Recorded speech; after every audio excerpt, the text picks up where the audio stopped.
What's up, card family? Coming at you today from my car, and it's getting cold in Minnesota. It is 34 degrees right now, and I had half a day off of work. I had an appointment this morning, and I got done with that appointment early, so I got some time to kill before I have to go into work. So I figured I'll make a little video.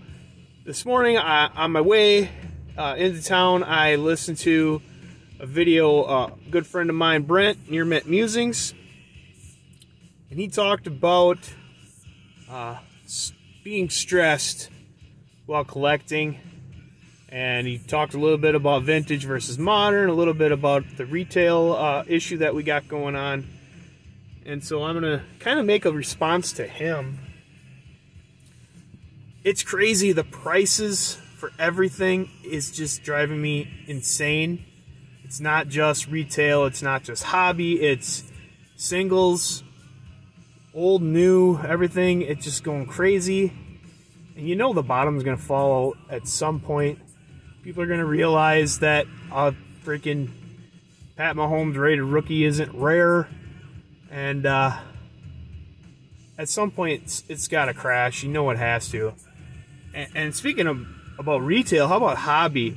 I just seen like pre-sale prices for Prizm football is like $1,100-$1,200 for one hobby box. That's just insane. So yeah, I'm getting away from new cards. I'm getting away from opening packs. I've been doing that for a long time. But my issue is I have Blake, and the whole retail disaster definitely hurts Blake. You don't see very many Blake's Breaks episodes anymore, because I check Walmart or Target anytime I walk in just to see if they have anything, and usually they don't. Now, we went into a Target the other day and they had some gravity packs of Allen and Ginter, and we grabbed 6 of them and did a what do you call, pack wars, and that was really fun. And so opening packs can definitely be fun, but yeah, it sucks that you can't find anything. People gotta stop paying the outrageous amount of money for stuff, and then the prices will eventually go down. I will say this: shortly after Topps Chrome came out, I found myself in Walmart looking at shelves full of Topps Chrome. Blasters, cello packs, hanger boxes, what have you, and I didn't know what to do. You know, it's like, I don't want all this, I just want one blaster, but what do I leave? This is like an anomaly here. This is really weird. So I did grab almost all, I didn't grab all of it. I left a blaster, a cello, and a bunch of hangers, but I grabbed $600 worth of cards, something like that, and I bought them all. I didn't feel too dirty doing it, you know, because I wasn't like camped out waiting for them. I just happened across it. I knew if I didn't do this, somebody else was going to do it. So what I ended up doing is selling most of it, and I kept one of each for Blake to open, and I made a small profit. I didn't make a lot of money. Basically what I made was the product that Blake opened was free, and I made another, I think, $60 or something like that. But it was stressful. It was very stressful. I was like freaking out. Like, I'd never bought that much retail product at once. It wasn't something that I felt comfortable doing. I just felt like I had to do it, or else somebody else was going to do it. And so I sold some of it on eBay. I sold some of it to a personal friend, and I razzed some of it. But yeah, I don't know that I'd do it again. I guess if I walked into Walmart right now and there was a bunch of Prizm football or Mosaic or whatever, I guess I'd have to do it again. But that's not my MO. That's not how I normally work.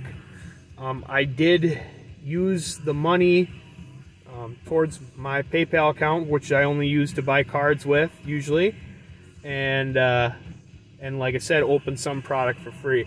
So I like to find a blaster. I mean, come on. I would love to find a blaster to buy just for Blake to rip. I mean, I don't care about new products. Although I will say, with the lack of opening new products, I also comes with it I don't have anything for care packages. I don't have any care package fodder, which kind of sucks. But it is what it is, you know. It's fun for a kid to open packs, and I have a kid that opens packs, so I'd love to find some. Personally, yes, I like to buy vintage cards. I like to buy PC cards. I've never really been stressed out in doing what I do. I mean, I was coming to a point where it was getting a little old, the same old, and then I stumbled upon the super collecting. The Kirby Puckett super collecting really rejuvenated me, and although that slowed down after I got my 1,000 Kirbys, I slowed way down. I still pick up a Kirby every now and then. In fact, I just picked up one like a week ago or so with my eBay bucks. I'm enjoying the group, the Super Collectors Facebook group, looking at the posts, interacting with the members, and keeping the accounts up to date. But I found something new. So now my new super collection, which I've talked about before, is my Twins autograph project, where I'm trying to get an autograph of every Twins player and manager that ever played or managed for the Twins. And it's a lot of fun, and it has definitely been not stressful at all. It's been fun when I can't find what I'm looking for, and then all of a sudden I find it. I do have to be patient. I really enjoy picking up autographs of the deceased players, finding good deals on them. And then like the no-name guys, a lot of them I'm sending off TTMs. If I find them on eBay for $3 or less, I'll pick them up. And so it's been a fun project for me. And right now I'm over 260. There's a little over 900 that I have to get right now. So I have a long way to go. But it's going to be a fun journey, and I'm really digging it. And it's definitely been the antithesis of stress. Is that the right word I'm looking for? It's been the opposite of stressful. What is stressful is sort of the way that YouTube's been going. Just the rants and all that stuff. I mean, I'm not holding it against you. I understand where you're coming from. I get pissed about the same things. I have the same gripes as a lot of you do.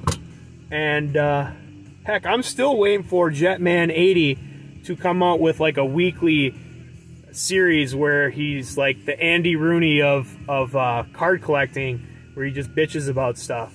I'm waiting for that. But overall, I'd like to see less rants, just because I come to this as an escape, you know? I try to get away from problems, stress, drama by coming to the card collecting community. And it's been awesome. It's normally worked. There has been some drama throughout the years. We all know that. I've been involved in some of it myself. But, you know, like I said, most of us, I believe, like, we want to get away from politics of the world. Right now, the COVID bullshit, we want to get away from that. We want to get away from the daily grind, the normal routine, stuff that stresses us out, pisses us off. Just sort of, we want to be able to come here and to YouTube and to social media card related sites and just leave everything else behind. You know, leave the drama behind, leave the bitching behind, leave the stress behind, because we don't want collecting to be stressful. You know, for people like Brent, we don't want him to be stressed out. I know you get stressed out kind of easy sometimes, buddy. So yeah, so I'm not trying to scold people that have made rant videos and that, and Lord knows I've bitched about things that I didn't need to bitch about, but I'm just saying, like, it'd be nice to go back to the fun of card collecting, to the fun of interacting with you guys. It's been an awesome ride. And, you know, even though there's been a lot of drama, there's been a lot more good that came from this community. There's been a lot that, over the years, has renewed my faith in humanity. There have been so many acts of kindness.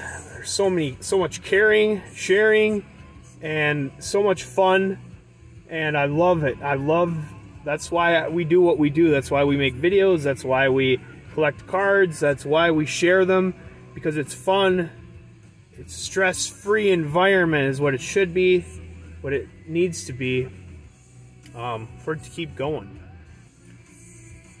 So anyways, I don't know if any of that made sense to you all, but like I said, like Brent said, you need to have fun collecting, and there's people who are buying up cards and not enjoying it. They're just doing it to make money. They're not doing it for fun, which is what this hobby should be. And it's sad because the hobby might die because of all this. Because 20 years from now, when there's guys our ages, they're not going to go back. They're not going to be nostalgic about collecting cards because they don't collect cards now. They can't afford them, even if they did care about them. So I guess my homework assignment to you would be to try to get some kids involved in collecting and keep our hobby alive and keep our hobby great. It sucks that the prices are what they are for everything. Retail, hobby, singles, grading. I mean, it's been fun for me collecting these on-card autographs. They haven't really made the crazy jump that most other things have. Probably the most stressful part of my collection is I like to have a lot of my autographs slabbed, and that's super expensive, and it takes a long time to get them back sometimes. So that's my most stressful asset of my collection, is getting them authenticated and slabbed and stuff, because I like having them in a slab. It gets to be expensive. You're talking $15 to $18 to $20 a card, and it's just gets to be too much for a guy like me who doesn't have a lot of money. Like, when your card budget doesn't go to adding new cards. I was thinking about picking up a really big autograph not long ago of a Hall of Famer, an old-time Hall of Famer. I almost pulled the trigger on it, and then I decided I'm sending off all these cards to Slab City. I'm going to have to come up with that money. So I decided to put that money towards that, and then just picked up a couple smaller cards for my collection instead. But it is what it is. Like I said, just we need to go back to the basics of this hobby, have more fun, and no more stress, no more pissing and moaning, and just tough through the bad parts and come out squeaky clean at the other side. I don't know. I've said a lot. I've said a lot without saying a damn thing. So now I'm going to shut the hell up, and hope everybody has a great day. Thanks for watching.